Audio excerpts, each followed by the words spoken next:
I'll admit others as they come on board, but I'd like to thank everyone that has joined us here this afternoon for the first of a series of seminars that we'll have with subject matter expert and attorney Llc Shofner. We're going to be doing these every month, so be looking for the ones coming up in the future. We're going to be covering small business legal concerns. I'm Doug Ayers with Comerica Bank. I'm a business relationship banker, and I met Llc here a few months ago through a mutual connection, Leslie Hassler, if any of you all know her. So that's kind of secondary to what we're doing here as well too. But we want you all to connect as well. If you'd like to put your contact information in the chat and your business name and maybe what you do, you may find someone here that you'd like to connect with as well. But we're offering these up to folks that we know and anyone that you want to invite as well. Feel free to invite others to these as we have them. There'll be a great source of information, and we both want to be a resource for you all as well. So without any further ado, I'm going to turn it over to Llc. Thank you so much, Doug. I really appreciate it. I'm really excited to be here. I've been looking forward to today for the last month or so since Doug and I started putting these presentations together. As Doug said, these will be a monthly presentation every third Wednesday of the month at noon here on Zoom for the foreseeable future. As Doug mentioned, please feel free to put your information in the chat. I've already put mine, my email, website, LinkedIn, and my business Instagram. So this month, January 2021, we are talking about choosing a business entity. My name, as Doug said, is Llc Shofner. I am a business attorney. I spent 6 years as an in-house counsel at a WeBank certified, what I call small-ish business, right at the top end of the SBA cutoff limits. I now run a practice where I serve the legal needs of startup and growing businesses using a practical business approach, but through a legal lens.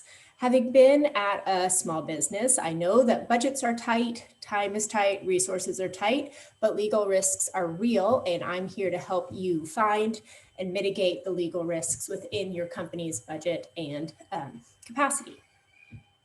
I will save a little bit of time at the end for questions, but just a quick disclaimer, this is not legal advice, this is purely informational, and participating in this does not create an attorney-client relationship between us. Again, my contact information is in the chat. I'd be more than happy to schedule an introductory consult with anyone who's on this call to kind of go over my firm and learn how I can better serve you. Another quick disclaimer about this call in particular, or this presentation in particular, is we will touch a little bit on taxes. It's impossible to talk about business entity structures without talking about taxes. However, I am not a CPA. I am not a tax attorney. So please do not take anything I say about taxes as fact. Talk to your CPA. On that note, especially when we talk about business structure, lawyers and CPAs have different things to offer when it comes to this. We look at these issues from a different lens, and it's important to talk to both lawyers and CPAs when you're making business decisions. So just a quick primer on the business entity structures that we have here in Texas. Sole proprietorships, general partnerships, corporations, limited liability companies, limited liability partnerships, and limited partnerships. There are a few variations that Texas allows as well. Subchapter S Corporations that are elected at the IRS, series limited liability companies, limited liability limited partnerships, yes. So first we have sole proprietorships and general partnerships. These are businesses that are not registered with the state. If you have started a side hustle, side gig, part-time thing, or even some people have full-time businesses that they have not incorporated into an LLC, a corporation, or a limited partnership with the state. If it's just you, it's a sole proprietorship. And if you're doing it with someone else, it's a general partnership. So pros to this, it's free. Other than the taxes you might owe, there's nothing to pay to the state. state because you don't have to register. But the cons, for one, you have no protection in your business name because you're operating under an assumed name certificate. Most people know this as a DBA, and we'll look at this in just the next slide. But the biggest reason to stay away from sole proprietorships and general partnerships is because you have extremely limited liability protection for the owners from both a legal and a tax perspective. Honestly, there's really no good reason to have a sole proprietorship or general partnership in Texas. Texas is a business-friendly state. Registration fees are reasonable. Renewing registration is easy. Business taxes are low. And just a quick example, we'll actually touch on this a little bit more in a few months when we talk about trademarks and branding. But if you have a DBA registered, you have no name protection in it, other than a very, very small amount of common law trademark rights. Someone else can come in to the Texas Secretary of State's office and register an LLC or corporation or a limited partnership with your exact same name, and there's nothing you can do about it. This question came across on ABO yesterday. It's very timely, but it's real. Okay, so corporations. These are the original business type created by some of the northeastern states in the 1800s.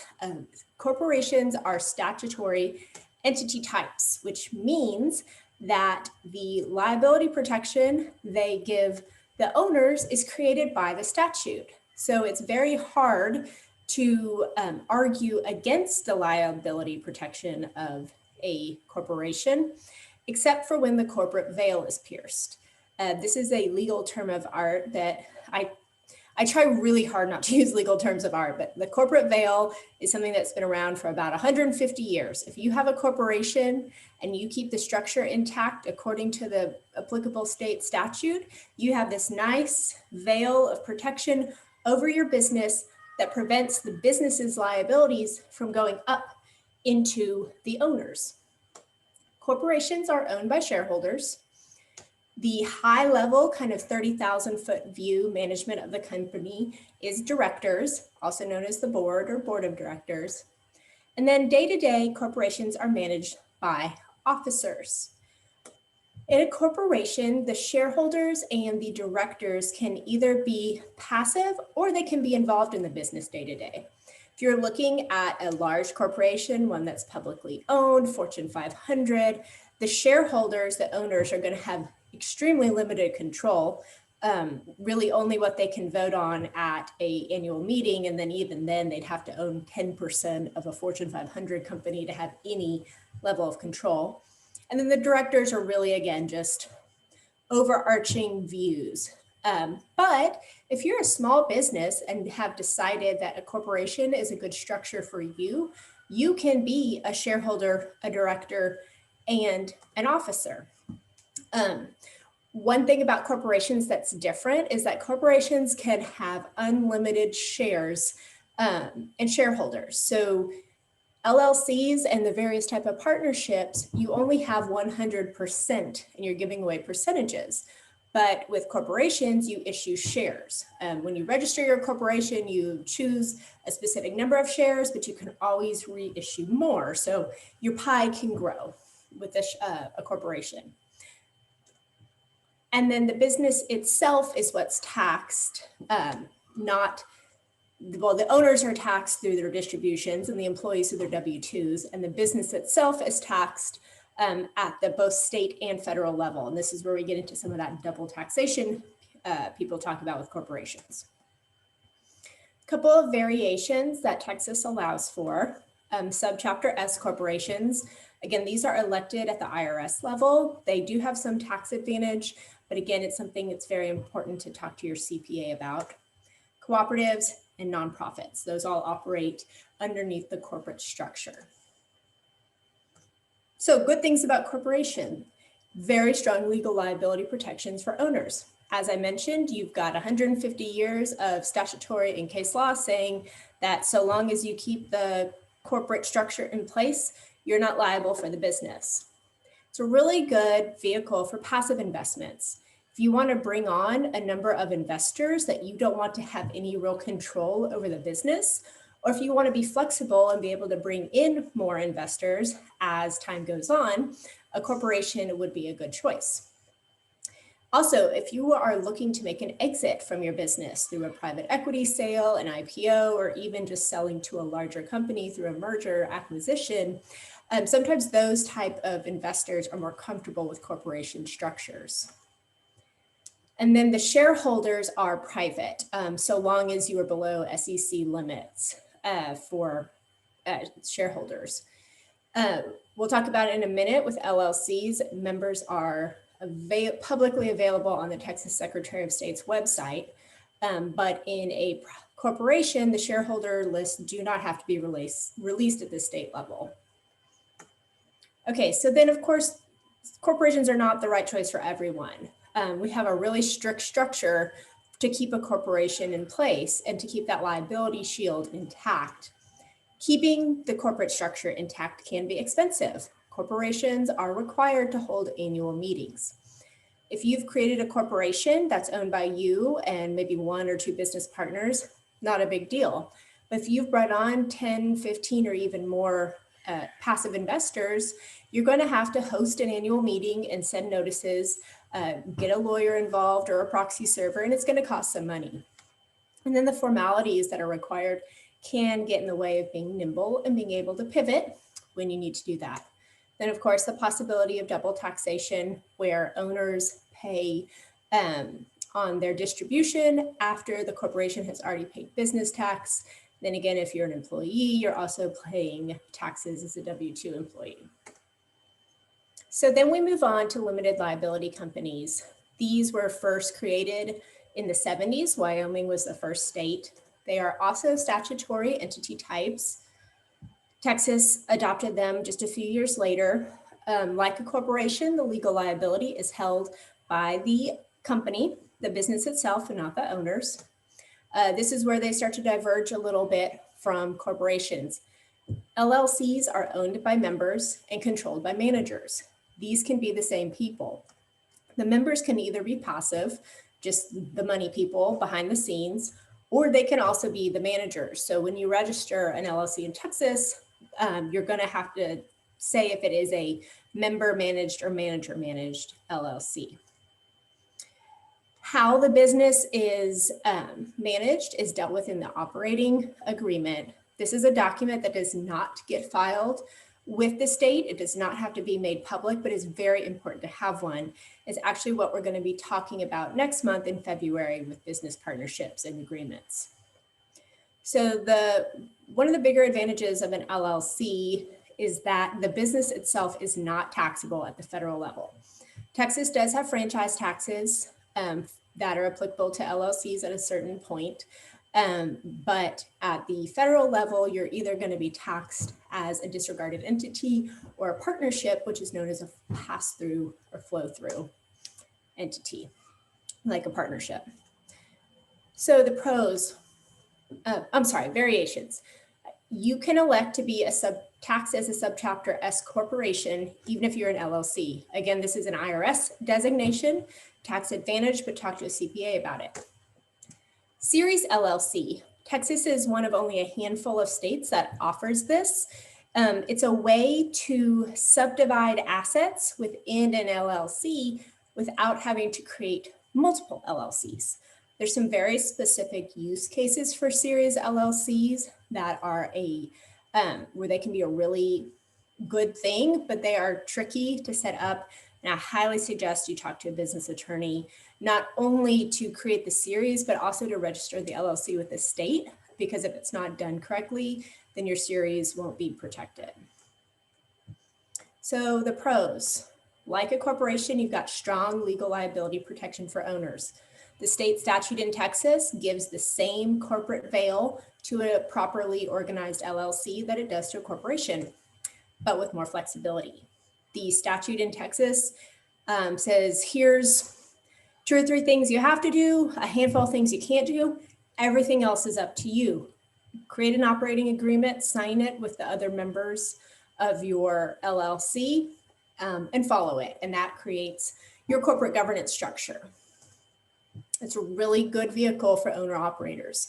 If you're not interested in bringing on too much outside or passive investment, an LLC allows you as the owner and the employee to protect you as an individual from liability, but also give you a lot of flexibility on how to run your business. As I mentioned in the last slide, LLCs are taxed like partnerships with their flow through entities. So at least at the federal level, some of the double taxation issues are minimized. And then in Texas, this is a Texas specific thing, a handful of other states, but Texas in particular does not tax LLCs at the state level until you've reached a revenue cutoff. It's currently around $1 million.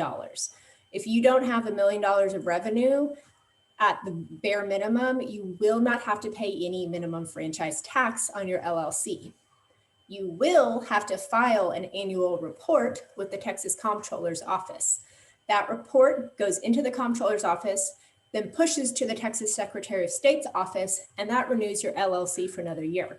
Extremely important to file a report, but there's no money owed until you've reached the revenue cutoff, of course. Cons, sophisticated investors don't always like LLCs. Again, if you're bringing on a bunch of passive or outside investment, an LLC might get kind of tricky. For one, it's harder to keep those owners confidential. The members do need to be listed on the initial application and updated with the Comptroller's Office every year. The Texas Secretary of State's records are behind a paywall, but it's only about $1 plus credit card fees for searches. So there are companies out there that pull all the information out and then put it onto publicly available websites. So if privacy is a concern, an LLC may not be the best structure for you. And then the operating agreement has to be amended every time you bring a new investor in, again, making it hard for lots of outside investment.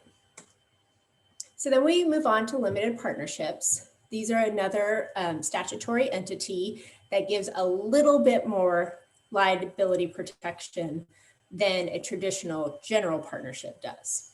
Under general partnership, there's essentially no liability protection, but with an LP, you have two or more people coming together, you have a general partner and a limited partner.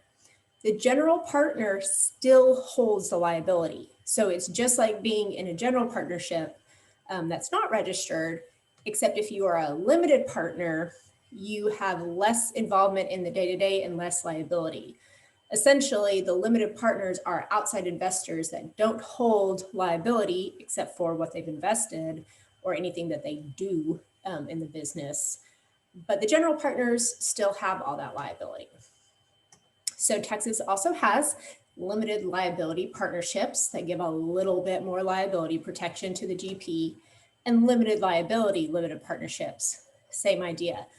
These structures do get complicated. They're usually only used in specific scenarios. So again, if something about a limited partnership or one of its variations is interesting to you, I highly suggest you talk to a business attorney about how best to structure it. So these are very flexible because, again, there's not a lot of liability protection, you have a lot of flexibility. Good for passive investments because you can sell to more limited partnerships. Like an LLC, you only have 100%. You can't grow the pie like you can in a corporation, but if current LPs are willing to give up some of what they own, you can bring in other people that are more passive or more investors. They don't have to be people. And those people or entities are only liable for the amount contributed. Two little side notes here. One, in the law, when we say people, we mean everything. Other corporations, LLCs, trusts, JVs, other limited partners, kind of anything can be a person. If you are familiar at all with the Citizens United decision way back in the early 2000s at the Supreme Court, corporations are people too. So I have a bad habit of just talking about people when I'm not actually talking about humans, but entity people. The other thing about LPs, I do want to point out, there's a little star by here because If the LP does get involved in the day-to-day business of the partnership, then they do have liability. So we've been talking about this, a lot less liability protection, even if you go the LLP or LLLP route. And they are expensive to maintain. As I mentioned, with the corporations and the LLCs, you're only dealing with the comptroller's office to update every year. With any type of partnership structure, you actually need to re-register or maintain your registration with the Texas Secretary of State's office. And as of today, it is $750 per partner. So if you've got a GP and 10 LPs, you're going to be spending close to $10,000 in registration fees every year. You're going to be subject to the franchise tax, and then there are some potential IRS issues with partnerships. Again, I'm not getting into any depth here. Talk to a CPA, but I have a couple of CPAs in my network, and they've mentioned that the IRS does not love having to go after all of the LPs when there's a tax liability. They would much rather go to just the corporation entity or the LLC entity. So that is the breakdown of the entity types in Texas. Of course, I'm here to give you some information, but also let you know how you can work with me. I offer complimentary consultations to new clients to talk about your business needs and what I can potentially do to help you. It's something I like to do for new business or existing businesses are legal risk audits, where I look at your current structure and not only your entity structure, but your employees and your contracts and your IP, and give you some thoughts about how best to mitigate those over a period of time. And then strategy sessions. If you're really interested in learning about which one of these entities your business should choose, you can engage me to put together a presentation, talk through your options, and help you decide. After that, I mainly work on flat rates. I do not like hourly for a variety of reasons, but you're paying for a service and I'm going to give it to you at a flat rate. And along those lines, I have a monthly in-house counsel subscription where I can be your in-house counsel for a flat rate every month. So next month, we have business partnerships. As I mentioned, it's really important for LLCs to have operating agreements, partnerships to have partnership agreements, and corporations to have bylaws. So here's a little bit more about me and my practice areas. I am going to send this recording out, so I won't spend too much time here. But let me pull up the chat and see if we have any questions. If you have a question, you can put it in the chat. If you're shy and you don't want to speak up, any questions or comments or anything is fine. Now is the time to ask. That was a very concise and consistent presentation there, Kelsey's very good in the time that we have allotted. I will ask this question to everyone, and you can comment in the chat or however you like it, speak up. Is the length of this good for you, and is the time of day good? So the kind of a lunch and learn type thing. You can send us an email or give us some feedback here. Again, this is the first one. They're all scheduled for lunchtime, the first quarter. We were just going to try to use this time and see how it worked and what kind of attendance we had. So it may be good for some and not for others. But again, just wanted to ask, and I want to try to make sure we tailor it to you. So it looks like we have some questions there, Kelsey. Yes, let me scroll through, and thanks to everyone who put their information in. I believe if you click on the three dots where it's more, you can save the chat and it'll export so that you have everyone's contact information if you don't want to be furiously trying to connect on LinkedIn right now. Oh, thank you, Carmen. I didn't know I shared my view. Okay.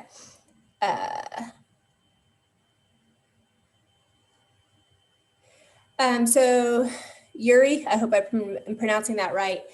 I can talk a little bit to tax status, but I'm not a tax attorney or a CPA. I have quite a few CPAs in my network.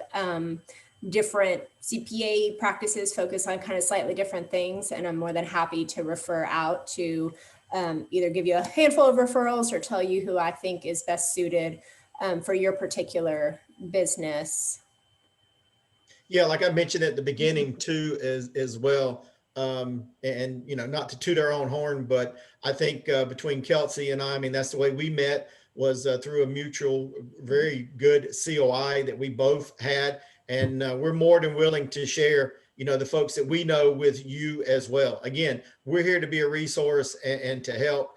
If you need an attorney, you got a good one here. If you need a banker, hey, I'll be happy. But you know what? Happy to answer your questions as well. We just want to help people, grow their business and do what we can to help out, whether it be directly or indirectly. So. Absolutely. And if you think of something that you forgot to ask, feel free to shoot me an email. Like I said, my email address is at the top of the chat. It's kelsey@shofnerpllc.com. You can also fill out the contact information or connect with me on LinkedIn and send me a message there. I try to respond to everyone within at least one business day. And I know Carmen mentioned setting up a time to chat. Of course, I'm more than happy to do that. So I really appreciate this. Thank you, Doug, so much for helping facilitate it. It was a pleasure to be able to present to all of you. And I hope to see you next month. Very good. Thank you. Oh, I think that question's for you, Doug, from Mia. Oh. What are requirements to open a business account with Comerica? So you can be any one of those entities that Llc mentioned, all the way from the sole proprietorship up to the corporation. So you just have to make sure that you are registered with the Secretary of State if you're not the sole proprietor, because we will go out and check that. If you're an LLC, a corporation, we will go and check that. If you have a DBA, we will need that DBA certificate. So basically just some way to show that the business has been formed, and if it needs to be registered, that it has been registered. And I'll throw this out there. Of course, I help with LLC registrations. I've also done some DBA registrations along with the limited liability. DBAs are a hassle. You have to file them at the county level. So if you are operating in North Texas, that's anywhere between like a 7 and 15 county area, depending on how large you take your county. So it can actually be a bigger headache and a higher cost to file a bunch of DBAs than it is to just get an LLC in place. Yeah, and isn't there a way you can file with the state as well that covers, because like if you only do it with the county, you're just covered for those counties, right? If you do it with the state, I think I've seen them where you're filed with the state and your name is protected for the whole state. Well, funny you asked that, Doug. Only for LLCs or corporations. If you're a sole proprietorship or general partnership, you still have to file your DBAs at the county level. But if you're an LLC, you can file through the Texas SOS Direct, and it's just one fee instead of one fee per county. Right. For example, my business legal name is Shofner Consulting PLLC, but that's a mouthful and a typing full on a website. So my website and everything is Shofner PLLC. I filed a DBA under Shofner PLLC just to have that kind of extra protection and give people notice that it was me. But I was able to do it at the state level because I am an LLC or PLLC. So again, well, thank you all so much. Feel free to email me or Doug if you have any follow-up questions. Have a great day. All right, you all be well. Thank you so much for attending. See you next month, if not before. Yes.